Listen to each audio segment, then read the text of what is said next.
A mediados del siglo XX, cuando el mundo se balanceaba al borde de la Guerra Fría y el miedo a la amenaza nuclear y el espionaje impregnaba cada célula de la sociedad, en laboratorios subterráneos profundos, ocultos incluso a los ojos de los más curiosos, comenzó un experimento del que nadie debía enterarse. El proyecto Uno de Nosotros, así se llamaba el programa, estaba destinado a cambiar el curso de la historia, pero en su lugar se convirtió en su secreto más oscuro.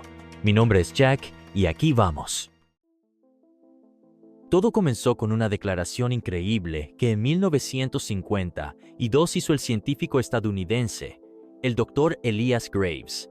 Afirmó que había encontrado una manera de clonar humano. Sus palabras causaron un revuelo en la comunidad científica, pero unas semanas después, Graves desapareció y sus investigaciones fueron declaradas un fraude. Las autoridades, interesadas en las posibilidades que ofrecía la tecnología de clonación, decidieron continuar los experimentos en el más absoluto secreto y convencieron a Graves para que dirigiera un proyecto secreto con financiamiento ilimitado. El proyecto Uno de Nosotros se lanzó en 1954. Su objetivo era crear dobles copias perfectas de personas reales que pudieran infiltrarse en los más altos niveles de poder, corporaciones e incluso gobiernos extranjeros. Los clones no solo debían ser réplicas físicas, sino también poseer recuerdos, hábitos e incluso emociones idénticas. Para lograrlo, se utilizaron tecnologías avanzadas, incluyendo hipnosis, implantes neuronales y métodos experimentales de ingeniería genética. Los primeros éxitos del proyecto fueron asombrosos.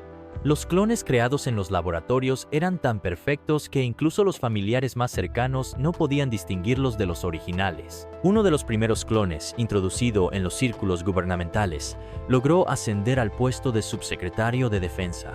Otro se convirtió en asesor del presidente. Parecía que el proyecto funcionaba a la perfección, pero en 1967 ocurrió algo que hizo dudar a las autoridades de su grandioso plan. Uno de los clones, conocido como Sujeto 17, comenzó a mostrar signos de autoconciencia. Empezó a hacer preguntas sobre su naturaleza, sobre quién era y por qué sus recuerdos le parecían ajenos. Las autoridades, temiendo una filtración de información, decidieron eliminarlo, pero él logró escapar. Las cámaras de vigilancia captaron cómo, vestido con un mono de laboratorio, se abría paso por los oscuros pasillos, evitando a los patrulleros. Al final, dejó un mensaje en la pared, manchado de pintura. ¿Quién soy si no soy yo? Buscaron al Sujeto 17 durante 7 días, las 24 horas, pero fue como si se hubiera esfumado. Tras la fuga del Sujeto 17, el proyecto se congeló temporalmente. Las autoridades temían que el clon pudiera revelar la verdad. Pero, unos años después, los experimentos se reanudaron, ya que asumieron que el Sujeto 17 había muerto. Ahora, los clones pasaban por controles más estrictos y sus recuerdos se revisaban minuciosamente en busca de errores. Pasaron décadas. El proyecto Uno de Nosotros se convirtió en una leyenda entre aquellos que sabían de su existencia. Los clones continuaron su trabajo, infiltrándose en posiciones clave en todo el mundo. Pero en 2017, exactamente 50 años después de la desaparición del Sujeto 17, ocurrió algo que sacudió los cimientos del proyecto. En un pequeño pueblo del norte de los Estados Unidos, apareció un hombre que afirmaba ser un clon. Se llamaba Jonathan Hart y era una copia exacta de un conocido senador que había muerto en un accidente automovilístico ese mismo año. Jonathan contó que había visto una foto del senador en la televisión y se había reconocido a sí mismo. Dijo que toda su vida se había sentido extraño en su propio cuerpo, que sus recuerdos parecían haber sido insertados en su mente, como escenas de una película ajena. Afirmó que había escapado de un laboratorio secreto donde lo mantenían aislado y que ahora quería revelar la verdad al mundo. Su historia generó una ola de rumores y especulaciones. Algunos lo consideraban un loco, otros, una víctima de una conspiración. Pero cuando Jonathan comenzó a publicar documentos que, según él, había robado del laboratorio, el mundo empezó a dudar. Entre los papeles había planos de laboratorios, listas de clones e incluso fotografías de los experimentos. Las autoridades, por supuesto, negaron todo, calificando los documentos como falsificaciones, pero la semilla de la duda ya estaba plantada. Jonathan Hart se convirtió en un símbolo de la lucha por la verdad. Miles de personas lo apoyaban, creyendo que detrás de la fachada de la historia oficial se escondía algo terrible. Jonathan sabía que su vida pendía de un hilo, Desde que comenzó a publicar documentos sobre el proyecto Uno de Nosotros, se convirtió en un objetivo. Su casa fue bombardeada, recibía llamadas telefónicas con amenazas y encontraba paquetes extraños en su correo, pero no podía detenerse. La verdad era más importante que su seguridad. Una noche, después de otra entrevista con un periodista independiente, Jonathan decidió no regresar a su apartamento temporal. Sabía que lo estaban vigilando. En su lugar, alquiló una habitación en un motel barato en las afueras de la ciudad. Era un lugar discreto donde nadie hacía preguntas. Jonathan esperaba poder pasar la noche allí. El Motel Sunset era un sitio típico para aquellos que querían pasar desapercibidos. Un letrero de neón apagado parpadeaba en la entrada y en el estacionamiento había unos cuantos autos viejos. Jonathan se registró con un nombre falso, recibió la llave de la habitación y entró rápidamente. Estaba alerta, pero el cansancio lo estaba venciendo. Los últimos días casi no había dormido. La habitación era pequeña y sofocante. El olor a cigarrillos y a un ambientador barato se mezclaba en el aire. Jonathan dejó su bolso con documentos sobre la mesa, revisó la cerradura de la puerta y cerró las cortinas. Sabía que no podía relajarse, pero su cuerpo exigía descanso. Se recostó en la cama, sin quitarse los zapatos, y cerró los ojos. Unos minutos después, escuchó pasos en el pasillo. Al principio pensó que era otro huésped, pero los pasos se detuvieron justo frente a su habitación. Jonathan se quedó inmóvil. Escuchó atentamente y oyó cómo alguien introducía una llave en la cerradura. Pero no era su llave. La puerta comenzó a abrirse. Jonathan saltó de la cama y corrió hacia la ventana. Sabía que solo tenía unos segundos. La puerta se abrió de golpe y dos hombres con chaquetas negras entraron en la habitación. Uno llevaba una pistola con silenciador, el otro, un cuchillo. No dijeron nada, no hicieron amenazas. Habían venido a matar. Jonathan logró abrir la ventana y saltar afuera.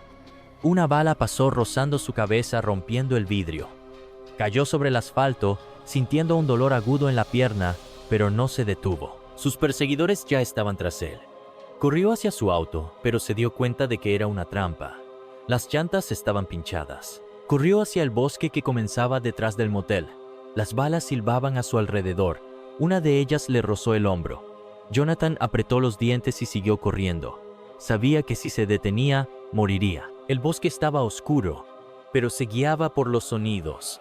Sus perseguidores aún lo seguían. Unos minutos después encontró una cabaña abandonada. Al esconderse dentro, escuchó a sus perseguidores discutir sobre dónde podría haberse escondido. Estaban cerca, pero no lo encontraron. Jonathan se sentó en la oscuridad, presionando su mano contra la herida en el hombro, y pensó en lo cerca que había estado de la muerte. Al amanecer, cuando sus perseguidores se fueron, Jonathan salió de su escondite. Sabía que el motel ya no era un lugar seguro. Tenía que seguir adelante, pero también entendía que cada paso que daba estaría lleno de peligro. La verdad que llevaba consigo le había costado demasiado, pero no podía detenerse. Cada día era una lucha por sobrevivir, cada paso una maniobra arriesgada. Cambió de refugio decenas de veces, usó documentos falsos, evitó lugares públicos, pero sentía que la red a su alrededor se cerraba. Aquellos que estaban detrás del proyecto Uno de Nosotros no podían permitir que viviera. Su desaparición era cuestión de tiempo. Los últimos días de Jonathan estuvieron llenos de paranoia y desesperación. Dejó de confiar incluso en aquellos que le ofrecían ayuda. Su teléfono estaba hackeado, su correo electrónico bajo vigilancia. Sabía que cada contacto podía ser una trampa, pero también entendía que no podía continuar solo. Necesitaba dar un último paso, pasar la información a quienes pudieran continuar su lucha. Se puso en contacto con un grupo de periodistas independientes que llevaban meses investigando su historia. La reunión fue programada en un almacén abandonado en las afueras de la ciudad. Jonathan sabía que era un riesgo, pero no tenía otra opción. Se preparó. Llevó una memoria USB con archivos cifrados. Escribió un testamento por si moría e incluso dejó algunas pistas para quienes lo buscaran si desaparecía. La noche de la reunión era fría y lluviosa. Jonathan llegó al almacén antes de la hora acordada. Revisó el lugar cuidadosamente, asegurándose de que no hubiera autos o personas sospechosas, pero no podía saber que lo habían estado siguiendo desde esa mañana. Sus perseguidores eran profesionales. Esperaban el momento adecuado. Cuando los periodistas llegaron, Jonathan salió de las sombras. Estaba tenso, pero en sus ojos ardía la determinación. Les entregó la memoria USB, les explicó cómo descifrar los archivos y comenzó a contarles lo que debían hacer a continuación. Pero en ese momento, se escuchó el sonido de motores. 2 vehículos todoterreno negros entraron al almacén. Jonathan gritó a los periodistas que huyeran, mientras él corría en la dirección opuesta. Sabía que su objetivo era distraer la atención. Las balas silbaban a su alrededor, pero siguió corriendo. Llegó a un río que pasaba detrás del almacén y saltó al agua. El agua fría le quemó las heridas, pero nadó con todas sus fuerzas. A la mañana siguiente, en la orilla del río encontraron su chaqueta y manchas de sangre en las rocas. La policía inició una búsqueda, pero su cuerpo nunca fue encontrado. Algunos creyeron que se había ahogado, otros que había logrado escapar.